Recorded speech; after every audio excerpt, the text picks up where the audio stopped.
कुणाचा पैसा खाल्ला नाही, कुठल्याही माणसाला फसवलं नाही, कुठल्याही माणसाला 5 पैशासाठी केलं नाही. माझी इच्छा आहे की शोषित समाजाला अपेक्षित ठिकाणी सत्ता मिळावी, त्यासाठी महादेव जानकरने आम्ही पूर्ण केलेलं आहे. मला मिळेल अगर न मिळेल पण हजारो पोरं खासदार आमदार महादेव जानकरचं नाव घेऊन उभं राहतील ही अपेक्षा आहे बांधवांनो.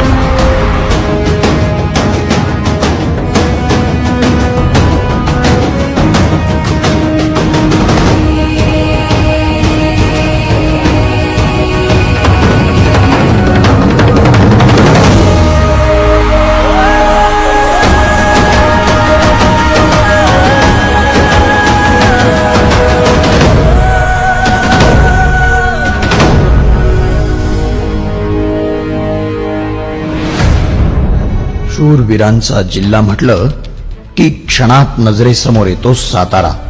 याच सातारच्या क्रांतिकारी जिल्ह्यातील शेवटच्या टोकावर असणारं आणि सांगली जिल्ह्याच्या सीमेवर असणारं एक छोटंसं गाव पळसावडे.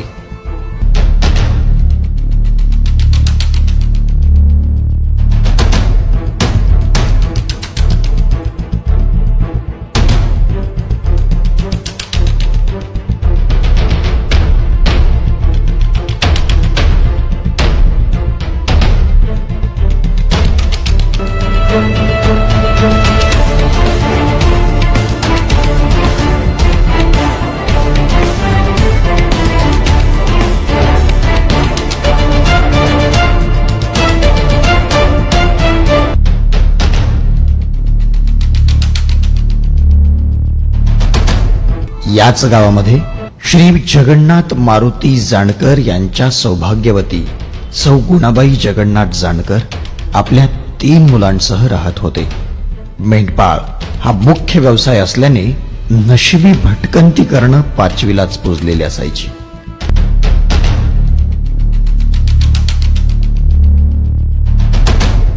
घरची परिस्थिती गरीब असल्यामुळे कष्टाला पर्याय नव्हता.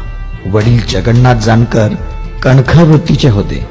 प्रामाणिकपणा, जिद्द, चिकाटी आणि दिलेला शब्द पाळणाऱ्यांपैकी एक होते. आई गुणाबाई जानकर ही साधी, सरळ आणि मनमिळावू स्वभावाची होती.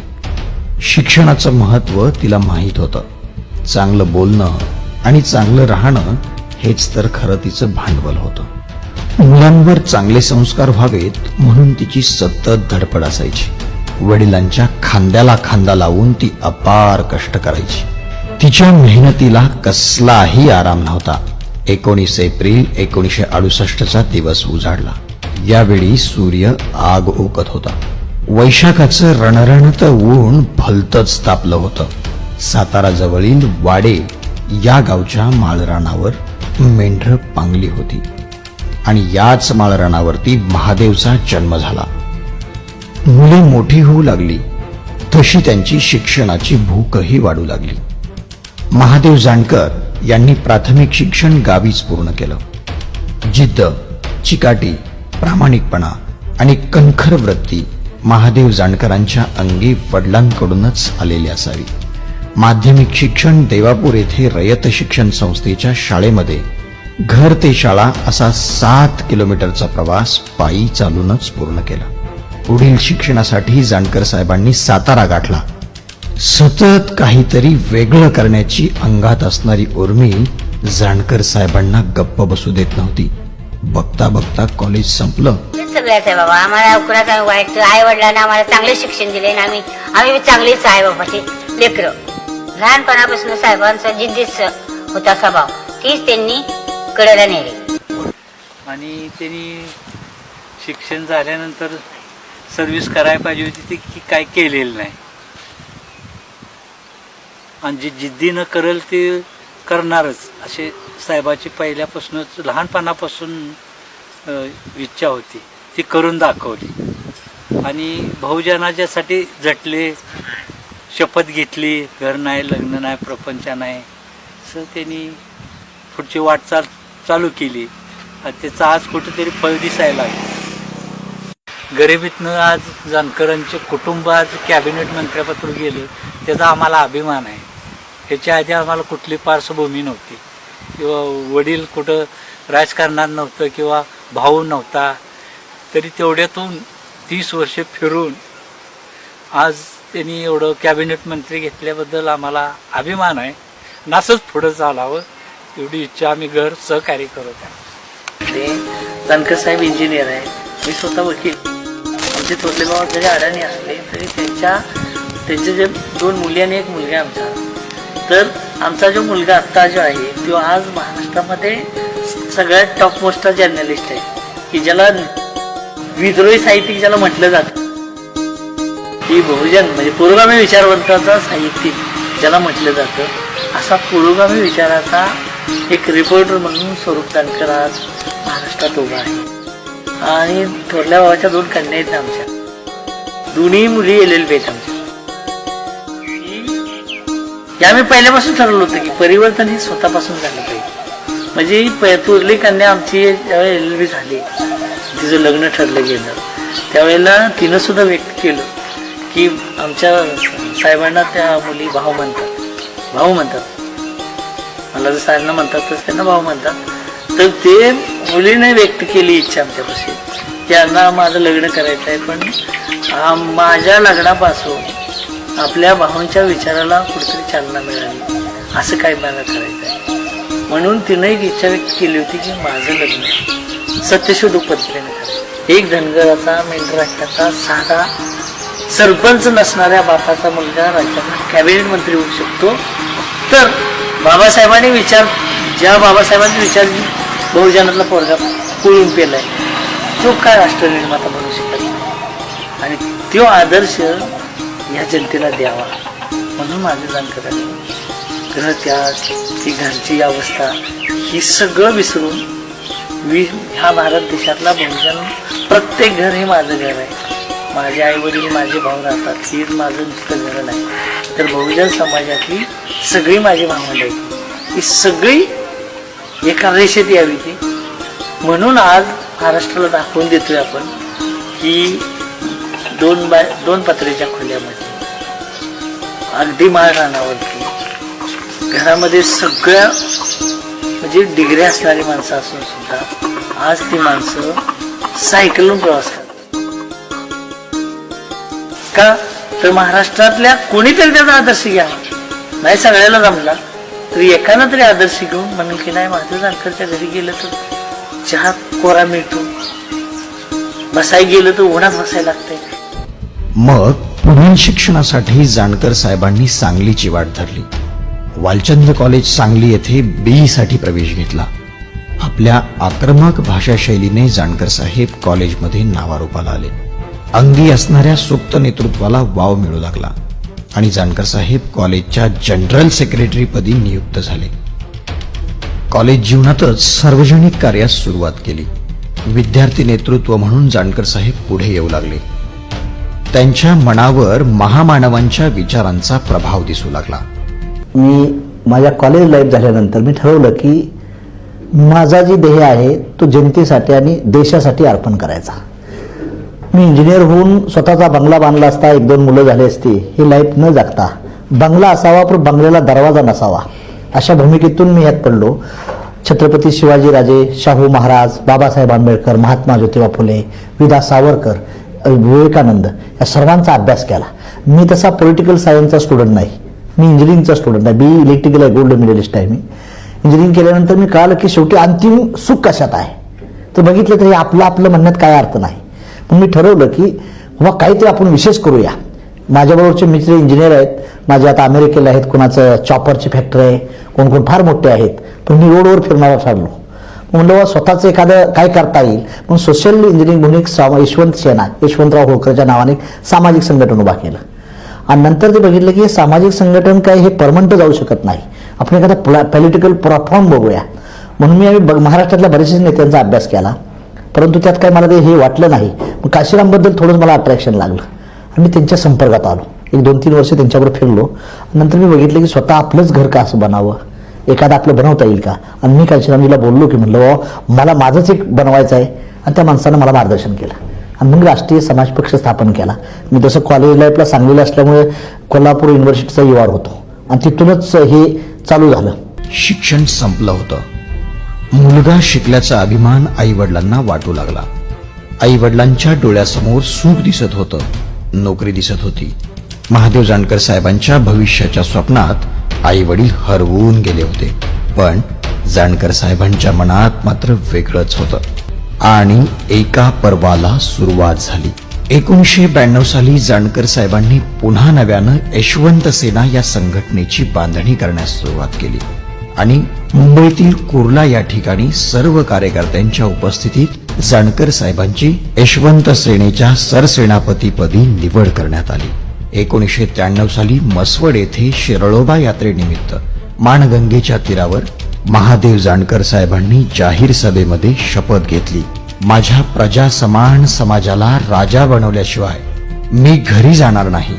आई वडील कुटुंबाशी संबंध ठेवणार नाही, लग्न करणार नाही, माझे कोणत्याही बँकेत खाते असणार नाही, अशी शपथ घेऊन जानकर साहेबांच्या एका खडतर प्रवासाला सुरुवात झाली. आणि 25 वर्षानंतरही ती वाट जानकर साहेब आजही मोठ्या उत्साहाने चालत आहे. यशवंत सेनेच्या माध्यमातून जानकर साहेबांनी आपल्या आक्रमक भाषाशैलीने प्रस्थापित व्यवस्थेची झोप उडवली होती. माननीय कांशीराम यांना राजकीय आदर्श मानणारे जानकर साहेब पुरोगामी विचारांचे खरे वारसदार होते. हे त्यांच्या कृतीतून वेळोवेळी दिसून आलं. चळवळीचं नेतृत्व म्हणून जानकर साहेब सर्वसामान्य माणसांना परिचित झाले होते. तसं पाहिलं तर समाजकारण आणि राजकारण या एकाच नाण्याच्या दोन बाजू. म्हणून राजकारणाशिवाय तरणोपाय नाही असं वाटल्यावर जानकर साहेबांनी 31 मे 2003 रोजी पुण्यश्लोक राजमाता अहिल्यादेवी होळकर यांच्या जयंतीनिमित्त चौंडी येथे राष्ट्रीय समाज पक्षाची घोषणा केली. संसद भवन दिल्ली हेच लक्ष्य, सत्यशोधन, समाज प्रबोधन, राष्ट्र संघटन हे ध्येय ठेवलं आणि आपला झेंडा निश्चित केला. 29 ऑगस्ट 2003 रोजी राष्ट्रीय समाज पक्षाला भारतीय निवडणूक आयोग दिल्ली यांच्याकडून मान्यता प्राप्त झाली आणि 31 जानेवारी 2004 ला राष्ट्रीय समाज पक्षाच्या केंद्रीय कार्यालयाचे उद्घाटन मुंबई फोर्ट येथे करून बदल आम्ही घडवणार असा निर्धार करून राष्ट्रीय समाज पक्ष राजकीय पटलावर साम्राज्य विस्तारू लागला. राष्ट्रीय समाज पक्षाच्या माध्यमातून गल्लीपासून दिल्लीपर्यंत प्रस्थापित व्यवस्थेच्या विरोधात एक आक्रमक चळवळ उभी केली. जे झोपले होते त्यांना उठवून बसवलं, जे उठून बसले होते त्यांना उभे राहायला शिकवलं आणि जे उभे राहिले होते त्यांना चालायला शिकवलं. की जानकर साहेबांनी का नाही कुठलाही शब्द पाळलेला आहे. हे शब्द वाया जाणार त्यांना शेळ्या मेंढ्यासाठी किंवा आणि कुठल्या कामासाठी. महादेव जानकर हे मेंढरवाड्याचा मुलगा असताना आणि जानकर साहेब त्यांचा आम्हाला फार अभिमान आहे मोठा. बहुजनातील महामानवांच्या विचारधारेच्या आधारावर जानकर साहेबांनी राष्ट्रीय समाज पक्षाला गती दिली. महादेव जानकर नावाचं एक झंझावती वादळ महाराष्ट्रामध्ये उग्र रूप धारण करू लागलं. प्रस्थापित व्यवस्थेच्या पायाखालची जमीन सरकू लागली. जानकर साहेबांना कोणताही राजकीय वारसा नसतानाही त्यांनी गावगाड्यातल्या 18 पगड जातीच्या सर्वसामान्य माणसाच्या दुःखाची नस ओळखली होती. इथल्या शोषित, दुर्लक्षित, उपेक्षित, विस्थापित, वंचित समाज घटकांना समान न्याय आणि भागीदारी दिल्याशिवाय त्यांचं हित होणार नाही हे जानकर साहेबांना पक्क ठाऊक होतं. जानकर साहेबांच्या त्यागी, निस्वार्थी, बुद्धिमानी आणि निर्भीड नेतृत्वाखाली राष्ट्रीय समाज पक्षाची सुरुवात झाली. बहुजन समाजाच्या दुरावस्थेबद्दलची तळमळ जानकर साहेबांना स्वस्थ बसू देत नव्हती. राष्ट्रीय समाज पक्ष हा एक वैचारिक परिवर्तनाचं मिशन बनवून आपली ओळख निर्माण करू लागला. बहुजनांची चळवळ ही उक्तीतून नव्हे तर कृतीतून दिसली पाहिजे म्हणून जानकर साहेबांनी देशाच्या स्वातंत्र्यासाठी आपलं सर्वस्व पणाला लावणाऱ्या महापुरुषांच्या दुर्लक्षित इतिहासाला आणि त्यांच्या ऊर्जास्थळांना उचित सन्मान देण्यासाठी महापुरुषांच्या जन्मगावी त्यांच्या जयंत्या घेऊन त्यांच्या विचारांचा वारसा अंमलात आणून बहुजन समाजाला त्यांच्या अस्तित्वाची जाणीव राष्ट्रीय समाज पक्ष करून देऊ लागला. जानकर साहेबांनी उपेक्षित बहुजन समाजाला अपेक्षित ठिकाणी घेऊन जाण्याची भीष्म प्रतिज्ञा केली होती. वाड्या वस्त्यांपासून शहरापर्यंतचा सर्व भाग जानकर साहेबांनी पिंजून काढला होता. भूक लागेल तिथं जेवण, तहान लागेल तिथं पाणी आणि जिथं रात्र होईल तिथंच झोप असा दिनक्रम चालू होता. निश्चित राहण्याचं कोणतंही एक असं ठिकाणच नव्हतं. बहुजन समाजाच्या न्याय हक्कासाठी लोकशाहीच्या मार्गाने जानकर साहेबांनी राष्ट्रीय समाज पक्षाच्या माध्यमातून अनेक आंदोलनातून अनेक मोर्चातून झोपेचं सोंग घेणाऱ्या प्रस्थापित व्यवस्थेला वठणीवर आणलं. प्रत्येक लढ्यात यश मिळू लागलं आणि जानकर साहेब बहुजनांचे आयडॉल म्हणून देशाच्या राजकीय पटलावर भल्या भल्यांना दखल घेण्यास भाग पडू लागलं.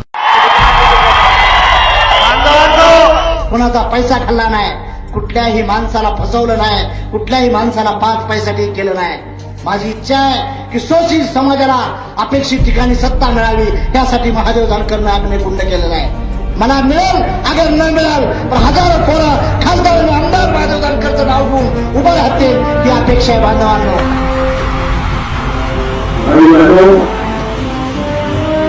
और मैं जानता हूं भाई महादेव को, इंजीनियर है लेकिन सोशल इंजीनियरिंग करता है. 20 साल हो गए वो घर नहीं गया. क्यों? उसने मन में ठान ली है समाज के लिए जीने की, समाज के लिए कुछ करने की. और विशेष करके जो विकास के लिए तड़प रहे हैं, ऐसे कुछ समाज है जैसे महाराष्ट्र में धनगर समाज है, जो कुछ करना चाहता है, पढ़ना चाहता है, आगे बढ़ना चाहता है, उस समाज की वो ताकत बनकर के आज काम कर रहे हैं. और ऐसे समर्थ लोगों को लेकर के ये महायुति आपके पास आशीर्वाद देने के लिए मैं लेकर के आया हूं. जानकर साहेब, तुम्ही आला, मला आता पित्या समान मानतात, त्यामुळे मलाही मुलगा नाही आहे. तुम्ही तुमच्या भविष्याची काळजी करू नका. प्रॉपर्टी पंकजाला देतो, राजकीय वारसा तुम्हाला देतो.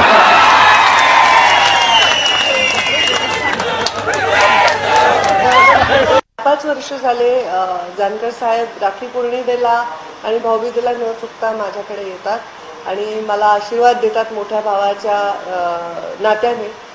मुंडे साहेब असतानाच हे आमचा नवीन नातं निर्माण झालं आणि तेव्हापासून ते जानकर साहेबांनी जपलंही.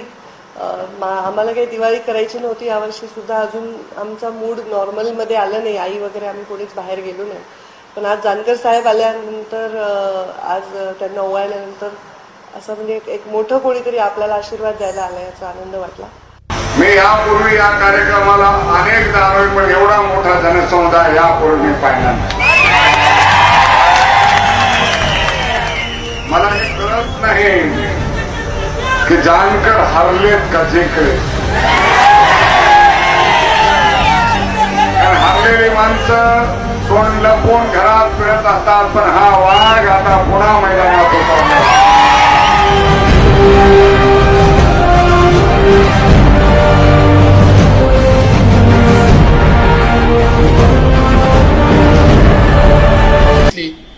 माझ्या जीवनामध्ये ध्येयाने प्रेरित जी माणसं मी बघितली आणि आपल्या ध्येयाकरता सर्व सुखाला ठोकर मारून समाजाकरता जगणारी जी माणसं बघितली, त्यात एक लाख मोलाचा माणूस म्हणजे महादेव जानकर. आक्रमक आणि त्यागी नेतृत्वानं, निर्भीड आणि बेधडक वक्तृत्वानं, स्वच्छ आणि पारदर्शक कर्तृत्वानं जानकर साहेबांचा नावलौकिक वाढू लागला आणि राष्ट्रीय समाज पक्ष देशातील इतर राज्यातही पाय रोवू लागला. ग्रामपंचायत पासून विधानसभा, लोकसभा निवडणुकीत जानकर साहेबांच्या नेतृत्वाखाली राष्ट्रीय समाज पक्ष विरोधकांची दमछाक करू लागला आणि काही ठिकाणी यशही मिळू लागलं. जानकर साहेबांनी पायाला अक्षरशः भिंगरी बांधून वैचारिक, सामाजिक आणि राजकीय परिवर्तनासाठी जीवाचं रान केलं होतं. बहुजन समाजाप्रती असणारी तळमळ ही जानकर साहेबांच्या कृतीतून वेळोवेळी दिसून आली. प्रचंड संघर्षातून ताणून सुलखून निघालेले जानकर साहेब अगदी झपाटून काम करत होते. जर त्यांच्या संघर्षाची दखल मीडियानं प्रामाणिकपणे घेतली असती तर आज देशाचं चित्र वेगळंच दिसलं असतं. देशाचे खरे हित फुलेवादामध्ये सुरक्षित आहे, म्हणून राष्ट्रीय समाज पक्षाची विचारधाराच फुलेवादावर आहे. सर्वसामान्य माणसांपर्यंत सहज मिसळणारे आणि आभाळा एवढी उंची असून सुद्धा पाय जमिनीवरून न हलू देणारे जानकर साहेब मातीचा गंध मात्र कधीच विसरले नाहीत. ऐन तारुण्यात सुखाच्या स्वप्नात रमणाऱ्या वयात तारुण्य आणि या सुलभ भावनेचा त्याग करून जानकर साहेबांनी धगधगत्या निखाऱ्याची वाट धरली. ही वाट सोपी नव्हती. कोणताही राजकीय वारसा नव्हता. इथे सुरुवात शून्यापासून करायला लागणार होती. ज्यांचं नेतृत्व करायचं त्यांच्यामध्ये राजकीय अज्ञानाचा प्रचंड अभाव होता. तरीही जानकर साहेबांनी तो प्रवास त्यागातून सुरू केला आणि तो आज एक विराट रूप घेऊन क्रांतीच्या आणि परिवर्तनाच्या अंतिम टप्प्यात येऊन ठेपलाय. स्वातंत्र्य, समता, बंधुत्व व न्यायावर आधारित समाज आणि शासन व्यवस्थेचा पुरस्कार करणारा प्रतिनिधी म्हणून विश्वाचा यशवंत नायक हा मासिक अंक सुरू करून जानकर साहेबांनी बहुजन समाजाला जागं केलं. त्यांना त्यांच्या अस्तित्वाची जाणीव करून दिली. वाचक समाजाला लेखक समाज बनवणं हाच या विश्वाचा यशवंत नायक या अंकाचं ध्येय आहे. 2014ला निवडणुकीचं बिगुल वाजलं आणि राष्ट्रीय समाज पक्ष महायुतीचा एक घटक पक्ष बनला. जानकर साहेबांची दखल आता मीडिया सुद्धा घेऊ लागली. राष्ट्रीय समाज पक्ष पूर्ण ताकदीनिशी राजकीय आघाड्यात उतरू लागला. मातब्बर आणि मुरब्बी प्रतिस्पर्ध्यांची दमछाक होऊ लागली. बहुजन समाज पूर्ण ताकदीनिशी जानकर साहेबांचं नेतृत्व मानून पिवळ्या झेंड्याखाली गर्दीचा उच्चांक मोडू लागला. सत्ता परिवर्तनात जानकर साहेबांनी महत्वाची भूमिका घेतली होती.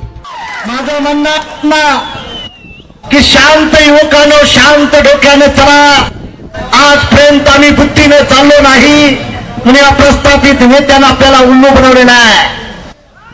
प्रस्थापित नेत्यांची मस्ती जर उल्लू बनवून नीट शिकायची असेल तर आपल्याला चांगल्या डोक्याने जावं लागणार आहे. आरक्षण मिळणार आहे.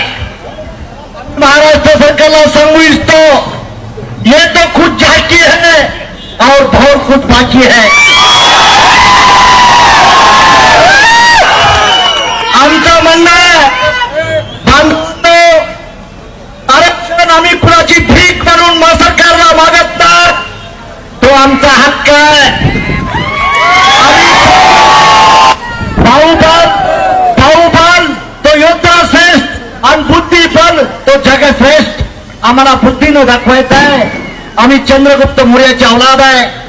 राजमाता महाराज औलाद आहे. आम्हाला कुणा अन्याय करायचा नाही. बांधवांनो, आपण मंडळीने शांत चित्तानं हे ऐकून आंदोलन यशस्वी करण्याचा प्रयत्न करावा हीच मी कळकळीची विनंती करतो. आजही मीडियाला माझी विनंती आहे, देशाच्या सरकारला, राज्याच्या सरकारला करू द्या. ही माणसं पैसे देऊन आणली नाहीत तर स्वतःच्या हिमतीनं स्वतःच्या पैशाने आले. आम्ही म्हणणार, अरे छोटं आंदोलन झालं का ब्रेकिंग न्यूज करताय.